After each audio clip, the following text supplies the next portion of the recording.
हाथरस घटना का दोषी जितना ये बाबा है उतने ही दोषी बाबा के आयोजक हैं।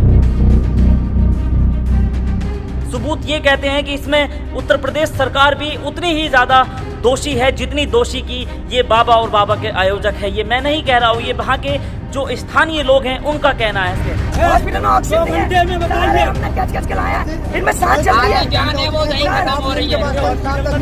ना दरोगा ना मंत्री एसपी कोई नहीं है यहाँ पर। नहीं कोई ऑक्सीजन है, कोई ड्रिप लगा रहा है, कोई सीरियस होगा उस पर ड्रिप लगा दे तभी बच जाएगा। लगभग कितने लोगों की मौत हो चुकी है यहाँ पर?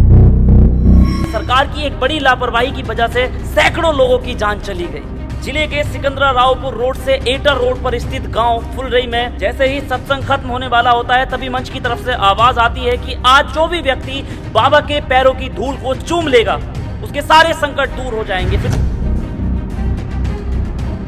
जैसे ही बाबा जी सत्संग खत्म होने के बाद निकलते हैं, पूरी की पूरी भीड़ बाबा जी के पीछे पीछे हो जाती है कि किसी तरह से बाबा जी के पैरों की धूल उनको चूमने को मिल जाए। और फिर शुरू होती है भगदड़, जिसका रिजल्ट निकला सैकड़ों लोगों की मौत। और यही नहीं, वहां के स्थानीय लोगों का कहना है कि जो लोग बाबा जी के साथ में थे उन्होंने भी लोगों के साथ में धक्का मुक्की की थी। अब यहाँ पर आपके दिमाग में एक बात जरूर आ रही होगी और वो बात ये है कि सबसे बड़ी गलती, सरासर गलती बाबा की है और आयोजक कराने वालों की है या फिर बाबा के सेवादार की है। तो जरा थोड़ा सा रुको। आज जो लोग सबसे ज्यादा घड़ियाली आंसू बहा रहे हैं, सबसे बड़े गुनाहगार तो वही हैं। यहाँ सरकार और प्रशासन अपनी गलती को छुपाने के लिए धड़ाधड़ कार्रवाई करने का नाटक कर रहे हैं, लेकिन इससे मरने वाले वापस तो नहीं आ जाएंगे। हाँ, अगर प्रशासन ने उस वक्त थोड़ी सी सख्ती बरती होती तो शायद मौत नहीं होती, शायद ये भगदड़ भी नहीं होती।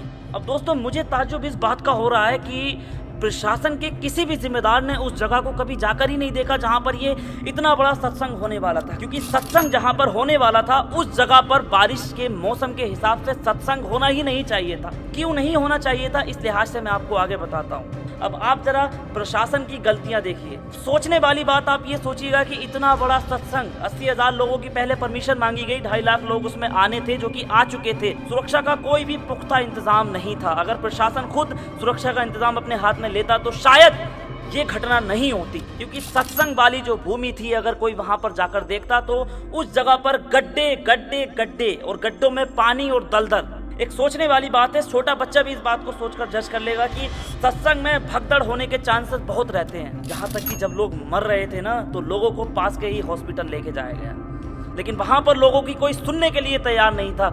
स्थानीय लोगों का यह कहना था कि घंटों तक उनको मदद नहीं मिली, लोग ऐसे ही तड़पते रहे। लेकिन जब मुख्यमंत्री जी ने इस बात पर एक्शन लिया तब जाकर अधिकारियों का मजमा वहां पर लगना शुरू हुआ। अब एक बात मुझे बताइए, अगर कोई आम आदमी छोटी सी गलती करता है तो उसके घर पर लेके चले जाते हो आप बुलडोजर, लेकिन अब जब यहाँ पर खुद प्रशासन की गलती है तो फिर इसकी जवाबदेही क्यों नहीं हो रही है। अब थोड़ा सा मेन टाइमलाइन की तरफ चलते हैं। बाबा भोलेनाथ जी का सत्संग होना था और सत्संग के लिए 20 एकड़ जमीन को 7 दिनों में आनंद फानंद सत्संग के लिए तैयार किया गया। और वहीं जीटी रोड के करीब बाबा जी का पंडाल भी लगा दिया जाता है। अब आप सोच रहे होंगे कि इतने बड़े बाबा भोलेनाथ कौन है, कहां से आए हैं, तो चलो इनके बारे में थोड़ी सी बात कर लेते हैं। नारायण साकार हरि या साकार विश्व भोले बाबा और भोले बाबा का जन्म उत्तर प्रदेश के एटा में हुआ था। पटियाली तहसील में गांव बहादुर में जन्मे बाबा भोलेनाथ खुद को गुप्तचर यानी कि इंटेलिजेंस ब्यूरो का कर्मचारी बताते हैं और ये दावा करते हैं कि 26 साल पहले इन्होंने सरकारी नौकरी छोड़कर धार्मिक प्रवचन करने शुरू कर दिए थे।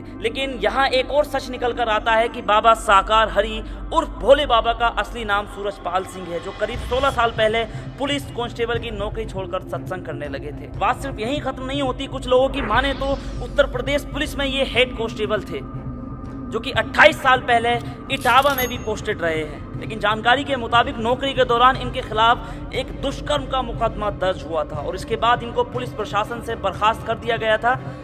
फिर ये जेल गए और जेल से जैसे ही वापस आए तो इन्होंने अपना नाम सूरजपाल से बदलकर बाबा भोले कर दिया या फिर साकार हरि कर दिया, ऐसा लोगों का कहना है। और ये कहा जाता है कि बाबा के जितने भी श्रद्धालु हैं, बाबा को मानने वाले जितने भी लोग हैं या बाबा के जितने भी अनुयायी हैं, वो सारे के सारे गरीब वर्ग से आते हैं। कहा जाता है कि बाबा के कुछ ही समय में लाखों की तादाद में अनुयायी बन गए थे। उत्तर प्रदेश के अलावा मध्य प्रदेश, राजस्थान में भी इनके वैसे ही अनुयायी बनते चले जा रहे हैं। खास बात यह है कि इंटरनेट के जमाने में बाबा जी इंटरनेट पर है ही नहीं। आज जितने भी आप कथावाचकों को देखोगे वो सारे के सारे इंटरनेट पर हैं और वो इंटरनेट से वायरल हुए हैं।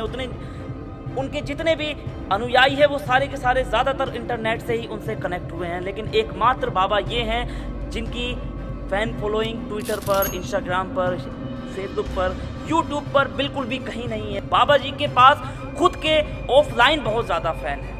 अब हम वापस आते हैं अपनी मेन टाइमलाइन पर। पंडाल के उत्तरी छोर पर बाबा का मंच बना दिया जाता है और मंच को 10 फीट ऊंचा बना दिया जाता है, लेकिन यहाँ पर एक चीज़ का ध्यान रखा जाता है, बाबा के पैरों में दर्द होता है तो सीढ़ियों को मात्र 4 इंच का ही रखा जाता है ताकि बाबा आसानी से चढ़ सके। लेकिन अब सोचने वाली बात तो ये थी कि बाबा के लिए इतने ज़्यादा इंतजाम करा दिए गए, यहाँ तक कि हाईवे से लेकर पंडाल तक एक स्पेशल खरंजे की सड़क बनाई जाती है जिससे कि बाबा को गुजरना था। लेकिन आम लोगों के लिए वही गड्ढे वाली भूमि, वही दलदल वाली भूमि, वही एक टूटा फूटा पंडाल लगा दिया जाता है। और तो और जो उनके श्रद्धालु होते हैं, जो उनके अनुयायी होते हैं, उनके लिए शौचालय करने तक की व्यवस्था का इंतजाम वहाँ पर नहीं था, यहाँ तक कि पानी पीने तक का इंतजाम भी नहीं था। हाँ, लेकिन यहाँ पर एक चीज़ ज़रूर थी कि बारिश से बचने के लिए एक छोटा सा नीले कलर का पंडाल लगा दिया जाता है, वो भी 3rd क्वालिटी का। और वैसे भी मैं आपको एक बात मेंशन कर दूं कि गरीब इंसान जहां भी जाएगा बेचारा वो मरेगा ही, वो पिटेगा ही, ये सच्चाई है हर क्षेत्र में। खैर, ये तो बाबा की बात हो गई, लेकिन क्या प्रशासन की कोई जिम्मेदारी नहीं थी? हादसे का जितना जिम्मेदार बाबा जी का सेवादार देव प्रकाश माथुर है, उतना ही जिम्मेदार वहाँ का प्रशासन भी है, क्योंकि बाबा के सत्संग के लिए 80,000 लोगों की परमिशन मांगी गई थी, लेकिन सत्संग के दौरान 2.5 लाख से ज़्यादा श्रद्धालु वहाँ पर पहुँच गए थे और प्रशासन को इस बात की भनक तक नहीं लगी। चलो 80,000 की भी अगर परमिशन मांगी थी तो कम से कम उनके हिसाब से तो प्रशासन को सुरक्षा का प्रावधान करना चाहिए था। क्या प्रशासन का काम सिर्फ इतना ही रह गया है कि भैया जो गरीब गुरगा आदमी है उसको पकड़ो और मारो, सुरक्षा की कोई जिम्मेदारी नहीं रह गई क्या? इस बात का जवाब कौन देगा? अब लोग कैसे मरे आपको ये बात जानना जरूरी है। जैसे ही बाबा का सत्संग खत्म होता है तभी एक आवाज आती है कि जो व्यक्ति बाबा जी के पैरों की धूल को आज चूम लेगा उसके सारे संकट दूर हो जाएंगे। बस फिर क्या था, भीड़ दौड़ने लगी और जैसे ही लोग बाबा जी के पैरों की धूल को चूमने के लिए जाते हैं, धड़ाधड़ एक के ऊपर एक के ऊपर एक के ऊपर एक गिरना शुरू हो जाते हैं। शायद गिरते तो लोग बच जाते, लेकिन वहाँ पर 2 चीज़ें ऐसी होती हैं जो इन लोगों की मौत का कारण बनी। सबसे बड़ा कि वहाँ पर एक पानी का खाली टैंकर खड़ा था और दूसरी चीज़ ये थी कि वहाँ पर एक छोटी सी नहर थी जिसमें पानी तो नहीं था लेकिन उसमें दलदल वगैरह थी, मिट्टी की दलदल। लोग उसी दलदल में गिरे हैं, फिर एक के ऊपर एक, एक के ऊपर एक, एक के ऊपर लोग गिरे हैं। प्रशासन की माने तो लगभग 200 से 250 लोग मरे हैं, लेकिन हकीकत में जो वहाँ के स्थानीय लोगों ने बताया है कि यहाँ पर लगभग 400 लोगों के मरने की खबर है। ऐसा वहाँ के स्थानीय लोग कह रहे हैं। मैंने जो भी न्यूज़ यहाँ पर बनाई है या जो भी न्यूज़ आपको दी है वो सिर्फ और सिर्फ स्थानीय लोगों की मदद से बनाई है और रिसर्च करके बनाई है। इतना बड़ा हादसा होने के बाद भी लोग बाबा को जिम्मेदार नहीं ठहरा रहे हैं, बल्कि वो तो प्रशासन के ही पीछे पड़े हुए हैं कि प्रशासन की गलती, प्रशासन की गलती। वेल दोस्तों, यहाँ तक आए हैं तो प्लीज़ चैनल को सब्सक्राइब करें और वीडियो को आखिर तक देखने के लिए आपका धन्यवाद। मिलते हैं अगली वीडियो में, तब तक के लिए जय हिंद।